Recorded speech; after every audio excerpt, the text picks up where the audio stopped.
This is a Shug the Dog production. Before we had political correctness, we had shipbuilding and Shipyard Shenanigans. Episode 13, The Hearing Test, Part 2. All across the country, industrial deafness claims are being paid out, and the Duke and Fanny Boz are leaving nothing to chance. Within the surgery waiting room, we find the toilet has been broken, while Dr. Brown's nerves have been shredded.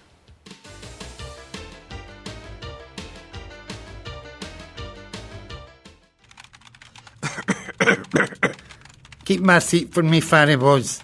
I'm going for a look through the magazine rack, see if there's anything decent. What's that?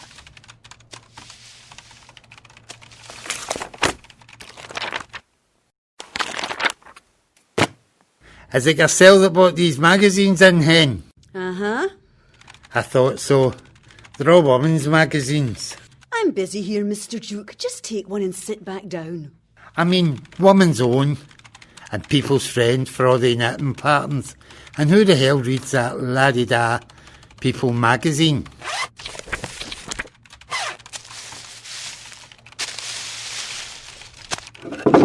Some quality women's magazines up there, Fanny Boz. Eh? I grabbed a bundle of them and stuck them down the arse of my trousers. Look, What? they're great for sticking in your wet boots to dry them. And there's even the odd woman in her bra pick. Eh? You know, if I have to wait much longer here, I'm going to have to go for a piss. What's that you're saying? You know, a piss, a Jimmy Riddle. Ah! A piss! Hey, Hen, have you got a cludge in here? A what? Eh? I don't understand. I don't understand. What is it you're after? Do you give a cludge, a bog? I'm desperate for a single fish. Oh, I see. You need the toilet. Well, I'm afraid it's broken. What? You should have went before you got here. Eh? One of your shipyard compatriots blocked our toilet yesterday, and we're waiting on it being repaired. Eh? What's up, Duke? You're doing the dance of desperation. Eh? Are you reading that Jimmy Riddle? You should have went before you go here. Oh, look, she's writing something. Toilet broken. Listen, Hen, if I don't go soon, I'll be pissing myself. Then I suggest you find yourself another toilet soon. Have you got a sink or a ginger bottle I can use? No, we do not. Eh? No, we do not. So where do you go when you have to go? We have a separate staff toilet. Eh? A separate staff toilet. Where is it? For staff only. It won't be that when I'm hosing down your flare. And I can tell you, missus, it isn't the first floor I've hosed down. Where are you going, Duke? That's Mr. Cohen just to sign the paperwork, Anne. It's Mr. McLean next, Doctor. Mr. Cohen, if you could just sign your form, please. Mr. Cohen! Mr. Cohen, you have to sign your form. Ah! You can't do the toilet against our close wall.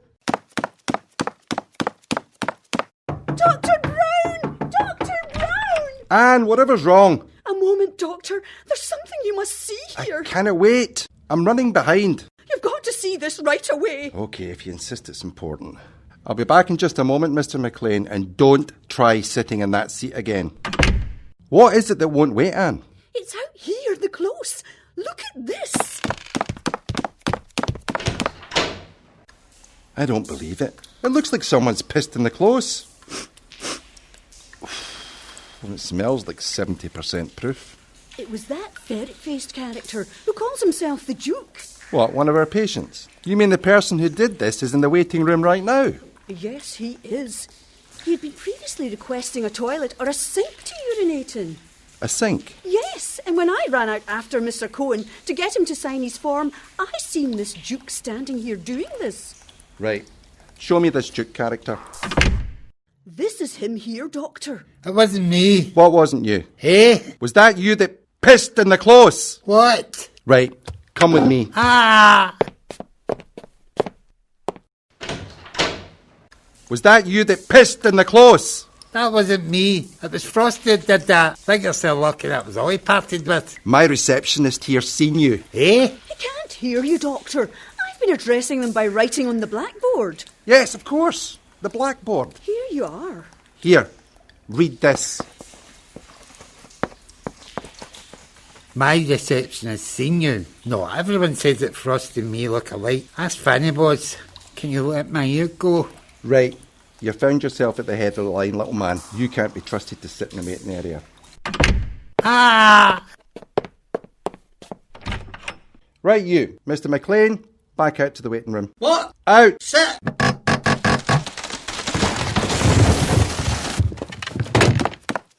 What's happened? For sake. Help me get Mr. McLean up onto his feet. Should never let him near a wooden seat. He's the second fattest man in the yard, you know. Right, Anne. After 3. 1, 2, 3. Lift! Thanks, Anne. Would you please show Mr. McLean back out to the waiting area and bring me in the replacement chair? Oh, and if I could borrow your blackboard. Of course, Doctor. Right this way, Mr. McLean. Let me help you. We'll get you back into the waiting room. At least Tiny never hurt himself with the amount of padding around his ass. You know he was put off working the boats because... Here's the chair and the blackboard, Doctor. Thank you, Anne. Sit! They call me the Duke on account of being shipyard royalty. Sit! Eh? Name?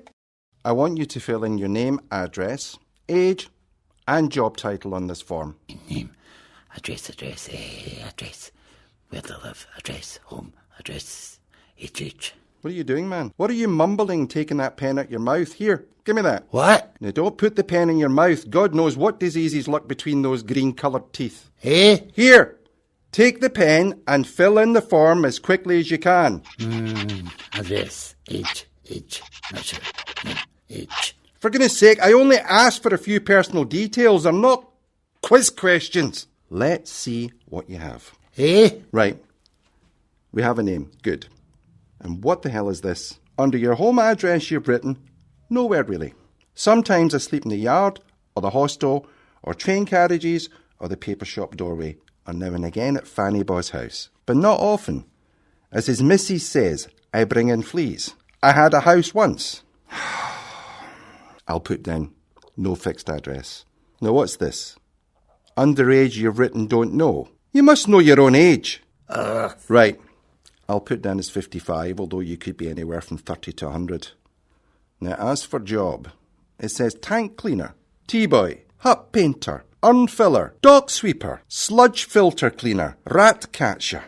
Really? Rat catcher? Eh? I only need one job title. Eh? I'm putting you down as a tank cleaner. What? Now, I'm going to be holding up cards for you to read. They're only yes or no answers. Got that? Right. Read this. Have you been having any hearing problems? No. But you appear to be deaf. Eh? Are you suffering from headaches, stuffy nose, watery eyes, or noticed any excess wax in your ears? Eh? Well, do you have any of these symptoms? Uh-huh. Let's take them one at a time. Eh? I'll point to the word and you answer. Headache? Eh? Stuffy nose? Eh? Look, I'm pointing to the symptom on the card. Eh? OK, I'll write it down. Where's that blackboard? Do I often have a stuffy nose? Oh, aye. And does your nose clear if you blow it? What are you doing? First you piss in my clothes, then you snot in my floor. You're a bloody animal. Clean that up. What's up, Doc? Here, take these tissues and clean that up this minute. Is everything all right, Doctor? I heard shouting. Yes, everything's fine. That's good, Doctor. After you finish with this patient, it only leaves 2 more. I can hardly wait. Right, let's move on to the examination. Eh? Now, I'm going to shine this torch in your ear. What? Oh my God, man, you're reeking. Right, let me look. Oh, I see the problem. It appears you've caught wool stuffed in your ear. Your shipyard workers are consistent. Eh? Now stay still while I use these tweezers. Ah!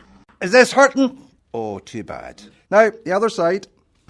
Ah! This is the longest piece of cotton wool I think has been stuffed in anybody's ear. How do you think this got in there? Eh? I said, how do you think this got in your ear? Eh? Oh, of course. How optimistic of me to think I had solved your hearing problem. Now, where's that blackboard? Throw that piece of cotton wool in bin. That's right. In the bin, in the corner that's overflowing with cotton wool. Now, I want you to follow the instructions in the card I hold up. Got that? Place headphones on the head. That's right. Now follow the instructions. When you hear sound, press button. Okay, let me just check your headphones are working. So the headphones appear to be working fine. Let's try that one more time. Now press the button if you hear a sound. Any sound at all. You can remove the headphones now, Mr. Duke. Here, let me assist you. My congratulations, Mr. Duke. You have failed the hearing test. Eh? In fact, if the test is to be believed, your ears serve no purpose other than for decoration. What? Yes, exactly. Eh? What? If I didn't know better, I would think that your shipyard only employed the deaf. It's a small mercy. I chose to practice audiology. I could have been an optician. Now, read this. Give this form to receptionist on your way out. You can go now. Eh? Go! And I hope you spend your deafness claim money wisely, Mr. Duke. Perhaps a bath and a new set of clothes. Oh, Mr. Duke, is that money you've dropped in your pocket? Did you hear that, Fanny Boss? If you think I'm going to fall for that old trick, I've not got a penny to my name. There you are, missus. Here's your form. Thank you very much, Mr. Duke. And you can have these magazines back. With my claim money, I can afford to buy my own. Ma da dee dee dee, da dee dee dee dee, da dee dee dee dee dee dee dee dee dee dee. This has been a Shug the Dog production. The circumstances are real, only the names have changed. This episode was written and directed by James T. Tiffoney. It was produced by Shug the Dog Productions and was recorded at HEADHUBTERS Studios Glasgow. It was edited by Samson Video Productions and the music was obtained from royalty-free sources. The role of Duke was performed by Brian Brady, Fanny Boz McGraw by William Spears, The Receptionist by Diane Brooks, Dr. Brown by Tony MacDonald, and Tiny McLean by Colin McGregor. The narrator was William Samson.